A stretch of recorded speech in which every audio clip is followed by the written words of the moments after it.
গ্রামের ঠিক প্রান্তে একটা পুরনো বটগাছ ছিল, যা নিয়ে গ্রামের মানুষজনের মধ্যে অনেক গল্প প্রচলিত ছিল। কেউ বলতো সেখানে নাকি সাদা কাপড় পরা এক মহিলা দেখা যায়, আবার কেউ বলতো অদ্ভুত শব্দ শোনা যায়।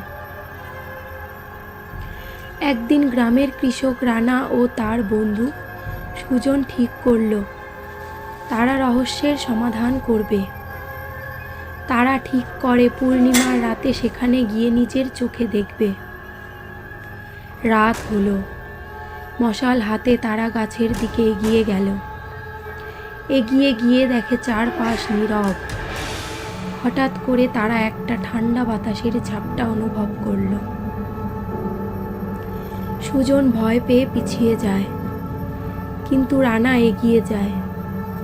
হঠাৎ মশালের আলোতে দেখতে পায় গাছের ডালে কিছু একটা নড়ছে।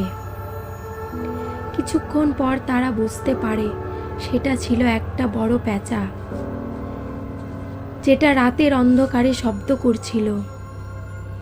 গ্রামে ফিরে তারা সবাইকে ঘটনাটি জানায় যে গাছটা আসলে ভুতুড়ে নয়, বরং সেই পেঁচাটি সব রহস্যের মূল কারণ।